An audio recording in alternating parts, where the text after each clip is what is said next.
The Galactic Confederation battle group trembled as Void Dominion ships fired another wave of energy beams. Admiral Kang gripped his command chair, watching helplessly as 3 more Confederation vessels erupted into bright flames before dissolving into the blackness of space.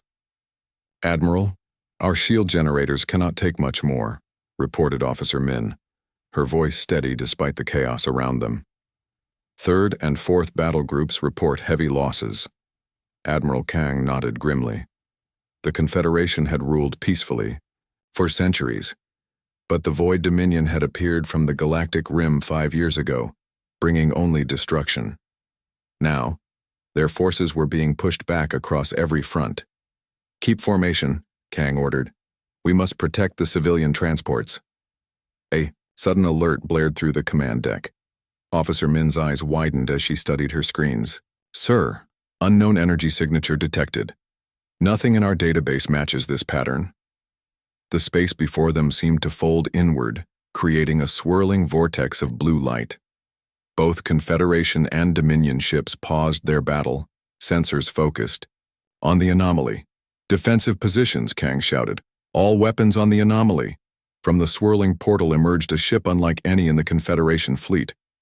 Where Confederation vessels were sleek and elegant with curved hulls of shimmering crystal, this newcomer was angular and dark.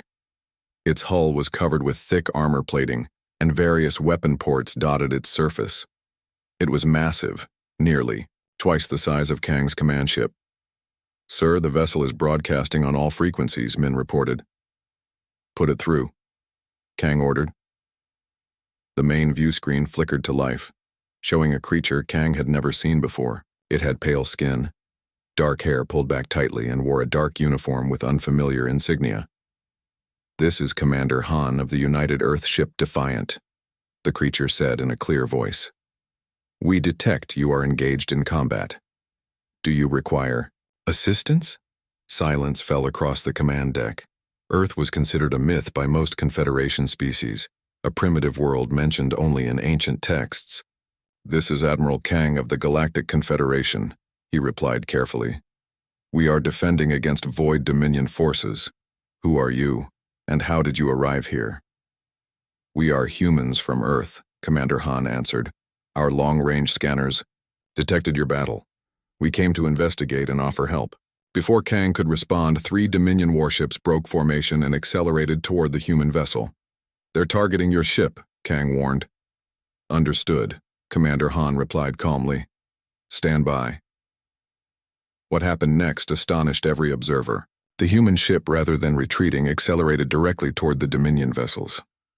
The Defiant's weapon ports opened, and instead of energy beams, it fired what appeared to be solid projectiles at incredible speeds. These metal slugs tore through Dominion shields as if they weren't there, punching clean holes through their hulls. The Dominion ships fired back, their energy weapons striking the human vessel's hull. But instead of the expected destruction, the beams seemed to dissipate across its surface. "How is this possible?" gasped Officer Min. "Their shields must be incredibly advanced." "No shields detected," reported the sensor officer. "They appear to be using some kind of energy-absorbing armor." The human ship continued its attack, launching smaller vessels that Officer Min identified as fighters. These tiny craft moved with impossible speed, weaving between Dominion energy beams and firing their own weapons. In less than 10 minutes, all 3 Dominion warships were disabled or destroyed. The human vessel turned and approached the Confederation fleet. "Admiral Kang," Commander Han transmitted. "We request permission to coordinate our attack with your forces. The Dominion fleet is regrouping." Kang studied the human commander's face. Despite their strange appearance, he saw something familiar in their eyes: determination, courage, and intelligence. "Permission granted," he replied. "Send us your tactical data." The combined forces of the Confederation and the single human warship engaged the remaining Dominion fleet. The humans fought like nothing Kang had ever seen: unpredictable, aggressive, and startlingly effective. Their weapons bypassed Dominion defenses, and their tactical suggestions allowed the Confederation ships to exploit weaknesses they hadn't detected before. 2 hours later, the Dominion forces retreated, jumping into hyperspace with nearly half their fleet destroyed. On the command deck of his flagship, Admiral Kang watched the human ship with newfound respect and curiosity. "Open a channel to the Earth vessel," he ordered. When Commander Han's face appeared, Kang bowed his head slightly. "I believe we have much to discuss, Commander," he said, "and much to learn from each other." The human smiled. "Indeed, Admiral. This is just the beginning." Admiral Kang walked slowly around the human ship's engine room, his eyes wide with a mixture of wonder and confusion. The UES Defiant had docked with the Confederation flagship 6 hours after the battle, and now a small delegation of Confederation officers was getting their first close look at human technology. "You use actual combustion in some of your systems?" he asked, pointing to what Engineer Sock had identified as a backup power generator. Commander Han nodded. "Simple, reliable, and easy to repair in the field. We don't always have access to advanced materials in deep space." Chief Engineer Sock ran his scanner over the metal walls of the engine room. "This is primitive alloy," he said, not bothering to hide his surprise. Yet it withstood direct hits from Dominion energy weapons. "Layered titanium tungsten with carbon fiber reinforcement," explained Chief Engineer Yoon, a stocky human with short black hair. "We found that complex isn't always better. Sometimes the answer is just make it thicker." Admiral Kang's science officer, Jin, was examining what the humans called a railgun, their main weapon system. Instead of energy beams, it used magnetic fields to accelerate metal projectiles to incredible speeds. "But how do these penetrate?" "Energy shields?" Jin asked. "Shields are designed to disperse energy. That's exactly why they work," Commander Han explained. "Your shields expect energy weapons, not physical objects moving at near-light speeds. By the time the shield recognizes the threat, the projectile is already through." Admiral Kang touched the cool metal of the ship's hull. "Your technology is different than ours." "Less advanced, you mean?" said Commander Han with a small smile. "Different," Kang insisted. "We have been developing the same technologies for thousands of years, always making them more elegant, more efficient. But you have taken a completely different path." The delegation moved to the bridge of the Defiant.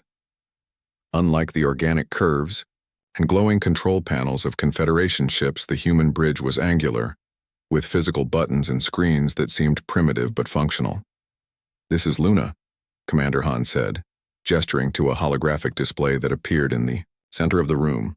A female human figure materialized, composed of blue light. "Hello, Admiral Kang," the figure said. "I am the Logical Unified Network Administrator for the Defiant." "An artificial intelligence?" asked Science Officer Jin, approaching the hologram with fascination. "Yes," Luna replied. "I manage ship systems, analyze data, and assist with tactical decisions." Jin looked at Commander Han in surprise. "But your mechanical technology seems so basic, yet your AI is remarkably sophisticated." "Humans have always been better at creating minds than machines," Han explained. "Our first computers were primitive, but we focused heavily on software development." The tour continued to the medical bay, where the Confederation's chief medical officer Dr. Wan examined human physiology with growing amazement. "Your cellular structure is remarkably resilient," she said, looking at the scans, "and your immune system, it's aggressive, almost militaristic in how it functions." "Earth has millions of pathogens," explained the human Dr. Su. "Our bodies evolved to fight constantly." "And you can eat almost anything?" asked Dr. Wan, reviewing the dietary data. "We're omnivores," Dr. Su said. "Adaptable. It's our greatest strength." Later, in the Confederation flagship's conference room, Admiral Kang sat across from Commander Han. The initial excitement of first contact had given way to serious discussions. "How did humans develop interstellar travel?" Kang asked. "Our records suggest your planet was pre-space age just a century ago." Commander Han's expression became more serious. 30 years ago, something crashed in our northern polar region. An alien scout ship, damaged but mostly intact. We reverse-engineered what we could, improved what we couldn't understand." "Improved?" asked Science Officer Jin with skepticism. Original drive could jump 5 light years, Han explained. Ours can manage 50. We didn't understand the theory, so we experimented until it worked better. That's extraordinarily dangerous, said Engineer Sock. That's human, replied Han. We take risks. We break things to see how they work. Admiral Kang leaned forward. And why did you come here? To this battle? We detected Void Dominion scout ships near our solar system 3 months ago, Han said. Our leaders decided we needed allies. We followed Dominion communication signals until we found you. You came seeking help? Asked Kang. We came seeking allies, Han corrected. We can help each other. Your elegant technology and our creative approaches. Admiral Kang nodded slowly. These humans were strange.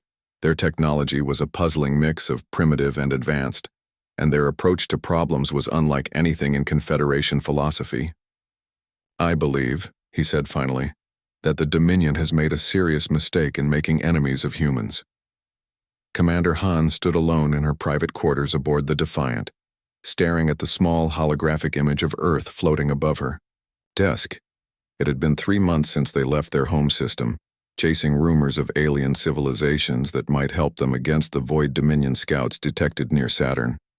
A soft knock interrupted her thoughts. Enter, she called, switching off the hologram. Lieutenant Gill, the ship's tactical officer, stepped inside. His uniform was wrinkled and dark circles under his eyes showed he hadn't slept much. The crew is talking, Gill said without preamble. Some think we shouldn't fight in an alien war. Han nodded slowly. And what do you think, Gill? I think if the Dominion beats the Confederation, Earth is next, he replied. Better to fight here than over our home. My thoughts exactly, Han said, gesturing for him to sit. Any word from Luna's analysis of Dominion battle tactics? Before Gill could answer, the ship's AI appeared as a blue hologram beside them. Analysis complete, Commander, Luna reported. The Dominion relies heavily on predictive algorithms for their battle strategies. They calculate enemy responses based on past behaviors. Good thing humans are unpredictable, Gill said with a thin smile. Indeed, Luna agreed. I've identified 17 instances where Dominion forces were momentarily confused by our non-standard maneuvers. Han paced the small room. We need to share this with Admiral Kang. If the entire Confederation fleet adopted some of our tactics. The ship's alarm suddenly blared. Security breach on Deck C, announced Luna. Security teams responding.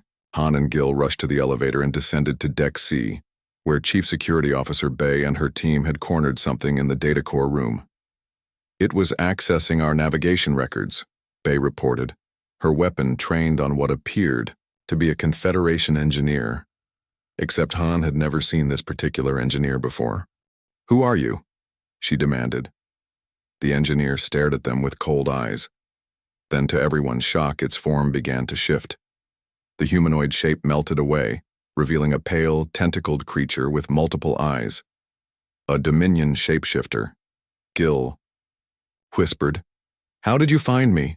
The creature demanded in a harsh voice. I copied the engineer perfectly. You were too perfect, Bay explained. No human does maintenance checks in exactly the same order every time. We get bored, distracted. You were too methodical. The security team secured the creature in the ship's brig, where Han questioned it for hours. Finally, it revealed a disturbing truth. The Dominion already knows about Earth, the spy admitted. We detected your transmissions decades ago. Then, why haven't you attacked? Han asked. Your species terrifies the Dominion Council, the spy said, its multiple eyes blinking in sequence. Humans adapt too quickly. You solve problems in ways that defy logic. Our strategic projections show your species dominating the galaxy within 3 centuries if left unchecked. Han felt cold dread settle in her stomach. And what does the Dominion plan to do about that? Eliminate the threat before it spreads, the spy said simply. Han immediately called for an emergency meeting with Admiral Kang and his senior officers. In the Confederation flagship's secure conference room, she shared what they had learned. Earth's coordinates are compromised, she explained. The Dominion will target my homeworld next.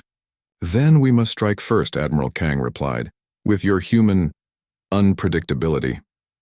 Later, Han addressed her crew over the ship's internal communication system. We came looking for allies, she said. But we've found something more important. A warning. Earth isn't safe and won't be until the Dominion threat is neutralized.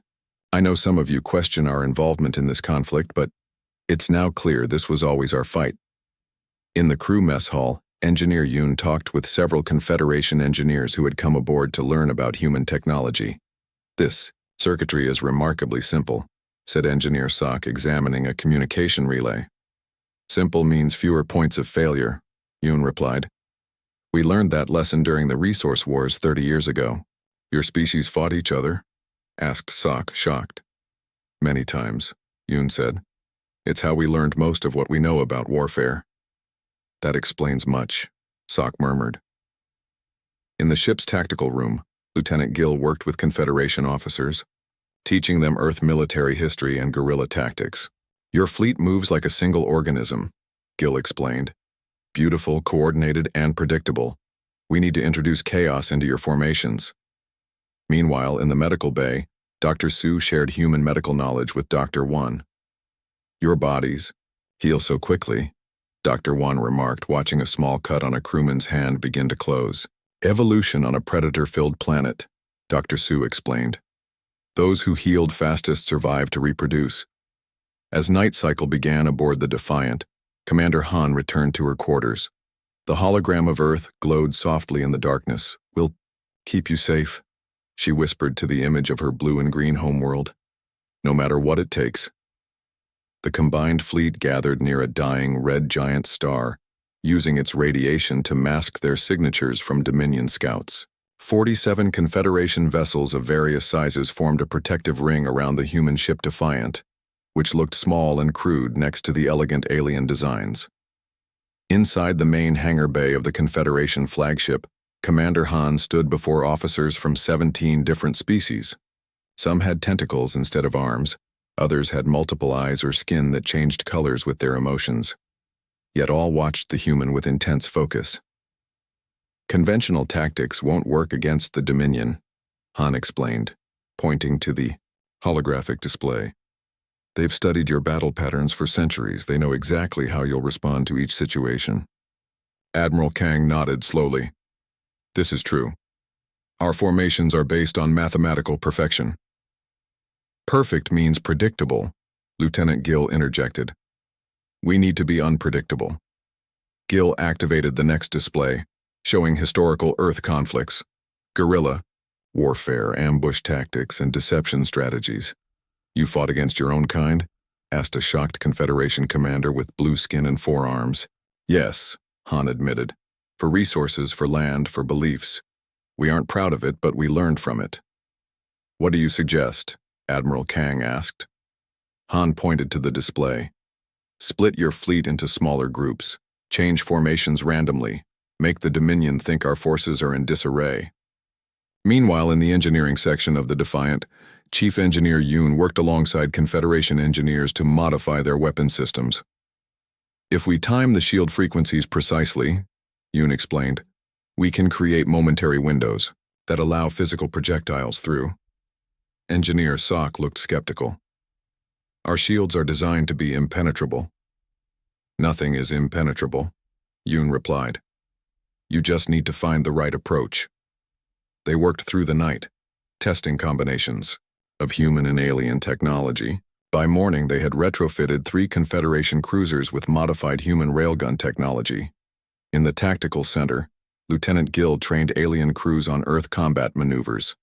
Don't move in straight lines, he instructed. Spiral, zigzag. Make your ship dance. A tentacled officer practiced the controls, making the simulation craft move in erratic patterns. Like this? Better, Gill nodded. The Dominion targeting systems need 3 seconds to lock on. If you change direction every 2 seconds, they can't hit you. Across the fleet, humans shared their knowledge with the Confederation forces. Medical officers exchanged emergency treatment techniques. Communication specialists developed new encryption based on Earth languages that the Dominion wouldn't recognize.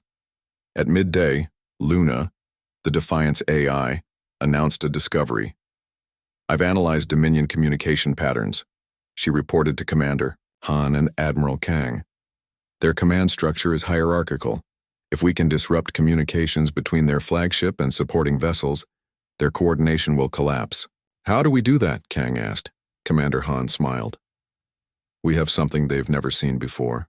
She led Kang to a secure section of the Defiant, where a strange device hummed quietly in a reinforced chamber. "This is our modified FTL drive. Core," Han explained. "We've reconfigured it to create localized space-time distortions." Kang's eyes widened. "That's incredibly dangerous technology." "Desperate times," Han replied simply. That evening, Commander Han found herself sharing a meal with Admiral Aang in his private dining room. The food was strange, glowing blue fruits and something that looked like meat but tasted like sweet candy. But Han ate politely. "Why do humans take such risks?" Kang asked suddenly. "Your technology, your tactics, you seem to embrace danger." Han considered her answer carefully. "Our planet has shaped us. Earth is beautiful but harsh. We've survived ice ages, asteroid impacts, plagues, and our own wars. Those who played it safe often didn't survive the next disaster. And your species values survival above all?" "Not just survival," Han corrected. "Progress, discovery. We want to see what comes next." Kang's skin shifted slightly, displaying ripples of gold, a sign of respect in his species. "I believe the Dominion has severely underestimated humanity." That night, as sleep cycle began, crew members across the fleet gathered in small groups. Humans taught Confederation soldiers Earth card games. Alien officers shared stories of their homeworlds. Despite their differences, a sense of camaraderie grew. In her quarters, Commander Han recorded a personal log. "Tomorrow we face the Dominion fleet," she spoke quietly. "Our intelligence suggests they've gathered over 300 vessels, the MEO, largest force they've ever assembled. They fear us that much." She paused, looking at the small hologram of Earth glowing on her desk. "I don't know if we'll survive this battle, but I know this. Humanity will not face the universe alone anymore. Whatever happens tomorrow, we've found our place among the stars." The void of space lit up as the Dominion fleet emerged from hyperspace. Hundreds of black vessels, their hulls absorbing starlight like hungry shadows. They formed a perfect hemisphere, a wall of death advancing toward the waiting Confederation forces. "All ships, battle positions," Commander Han ordered from the bridge of the Defiant. Around her, human crew members worked with quiet efficiency, their faces set with determination. On the main view screen, Admiral Kang's face appeared. "Commander, their numbers are greater than our intelligence suggested." "Numbers don't win battles, Admiral," Han replied. "Courage and strategy do." The combined fleet moved into the formation they had practiced, an apparently disorganized scatter that confused Dominion sensors. The Defiant positioned itself at the center, surrounded by 3 Confederation cruisers that had been modified with human technology. "Dominion command vessel identified," reported Lieutenant Gill, pointing to a massive ship at the rear of the enemy formation. "Heavy shielding. Conventional weapons will be ineffective." "Then we won't use conventional weapons," Han said. "Strike team, prepare for deployment." The space between the fleets vanished in seconds as both sides accelerated toward each other. The first shots fired were from Dominion vessels, brilliant purple energy beams that reached across space like deadly fingers. "Evasive maneuvers," Han ordered. "Pattern Delta." The Defiant and its escort ships moved in an unpredictable zigzag pattern, making most of the enemy fire miss. When beams did connect, the Defiant's reinforced hull absorbed much of the energy. "Shields at 60%, reported Officer Lee. "Return fire," Han commanded. "All railguns." The Defiant's main weapons roared to life, sending hypersonic metal projectiles toward the approaching Dominion ships. As the human tacticians had predicted, the enemy shields weren't configured to stop physical objects moving at such speeds. Several smaller Dominion vessels erupted into silent explosions. Around them, the battle spread across thousands of kilometers of space. Confederation ships, following human advice, fought in smaller groups, changing formations rapidly to confuse Dominion targeting systems. "We need to reach their command ship," Han reminded her crew, as the Defiant pushed deeper into enemy territory. "Enemy, concentration increasing," warned Gil. "They've identified us as a priority target." Energy beams from a dozen Dominion ships converged on the Defiant and its escorts. One Confederation cruiser exploded instantly, its crystalline hull shattering. "Shields at 40%, Officer Lee reported. "Hull breaches on decks 3 and 4. "Reroute power from life support," ordered Han. "We only need to breathe for another 15 minutes. The second escort vessel positioned itself between the Defiant and the enemy fire. Captain Min's face appeared on the screen. "We'll create an opening for you, Commander," he said calmly. "Make it count." Before Han could respond, the Confederation ship accelerated directly into a cluster of Dominion vessels, its engines pushed beyond safety limits. The resulting explosion cleared a momentary path toward the Dominion command ship. "Now," Han ordered, her voice tight with emotion. "Maximum thrust." The Defiant shot forward, engines howling in protest. Behind them, the third escort vessel followed, providing covering fire. "Prepare the modified FTL device," Han commanded. From the ship's belly, a small object launched toward the Dominion command vessel, a modified, faster-than-light drive core, reconfigured to create a controlled space-time. "Distortion. They're targeting the device," Gil warned. "Dominion point defenses activated." "All power to forward shields," Han ordered. "Cover that device." The Defiant positioned itself between the device and the enemy ship, taking multiple hits that rocked the vessel violently. Warning alarms blared across the bridge as systems failed. 5 seconds to impact," Luna announced, her holographic form flickering with power fluctuations. The Dominion command ship fired everything it had at the approaching threat. But it was too late. The device detonated, creating a bubble of warped space that engulfed the massive vessel. Within seconds, all communications between Dominion ships ceased. "All Confederation forces, full attack," Admiral Kang ordered across the fleet channel. "The enemy command structure is compromised."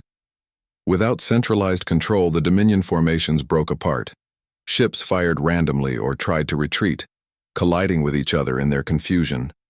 The Confederation forces pressed their advantage, using human-inspired tactics to target critical systems. On the damaged bridge of the Defiant, Commander Han watched the battle turn. Emergency lighting bathed everything in red, and repair crews worked frantically to seal hull breaches. "Status report," she called, wiping blood from a cut on her forehead. "We're alive," Gil replied with a pained smile. "That's a good start." Hours later, the remaining Dominion vessels retreated, jumping into hyperspace with nearly half their fleet destroyed or disabled. Admiral Kang's ship approached the battered Defiant. His image appeared on the cracked view screen. "Your species has earned its place among the stars today, Commander Han," he said solemnly. "The Confederation Council extends formal invitation to Earth to join our alliance." Han looked around at her injured but proud crew, then back to the Admiral. "We accept," she said simply. "This is just the beginning of what we can accomplish together." Behind them, the view screen showed the combined fleet. Human ingenuity and Confederation technology had created something new in the galaxy. The Defiant, once an unknown anomaly, now represented hope for all species. From a single unexpected arrival to the turning point in an interstellar war, humanity had announced its presence to the galaxy.